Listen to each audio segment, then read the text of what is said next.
Au nom du Père et du Fils et du Saint-Esprit, ainsi soit-il. Chers amis, donc, aujourd'hui nous fêtons Saint Paul. Hier nous fêtions Saint Pierre, que le Seigneur avait fait pierre de fondation, auquel il avait demandé de disparaître sous le sol. Autrement dit, d'être humble. Sur cette pierre, je bâtirai mon Église. Il lui commande l'humilité. C'est de cette façon qu'il va pouvoir être colonne de l'Église en étant tout petit et donc en attirant la grâce de Dieu. Pour saint Paul, de qui vient d'ailleurs cet enseignement, de la force par la petitesse, c'est la même chose. Avant, il s'appelait Saul, c'est-à-dire le désiré. Il était ce roi juif, vous savez, le premier roi juif qui dominait tous ces guerriers d'une tête et qui s'appelait comme ça le désiré. Saint Paul veut s'appeler Paulus, le petit, nom latin qui indique qu'il se destine à l'apostolat des gentils, des nations païennes. Paulus, Paul, ça sonne un petit peu comme Poverello.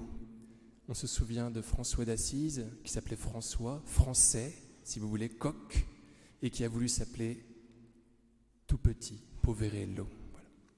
Paul, Poverello, vous voyez, c'est la même idée. Il se fait petit parce qu'il sait que c'est comme cela qu'il va attirer la grâce de Dieu, qu'il va pouvoir révéler le Fils de Dieu à l'intérieur de lui-même.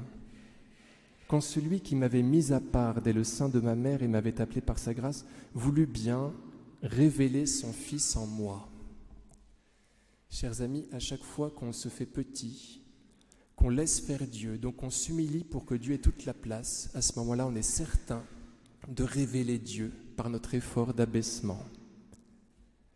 Saint Paul va dire cela au début de la première lettre aux Thessaloniciens. Il va dire que Dieu sera admiré dans la personne de ses saints et glorifié à l'intérieur de ceux qui auront cru. C'est-à-dire que nous manifestons le Fils dès lors que nous voulons bien lui faire de la place. Il va dire encore dans la lettre aux Galates, « Ce n'est plus moi qui vis, c'est le Christ qui vit en moi ».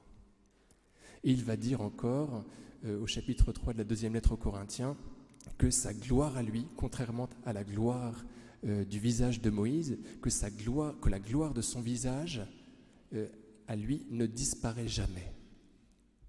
Autrement dit, il est constamment dans un effacement qui permet au Christ de luire à l'intérieur de lui, de transparaître à l'intérieur de lui.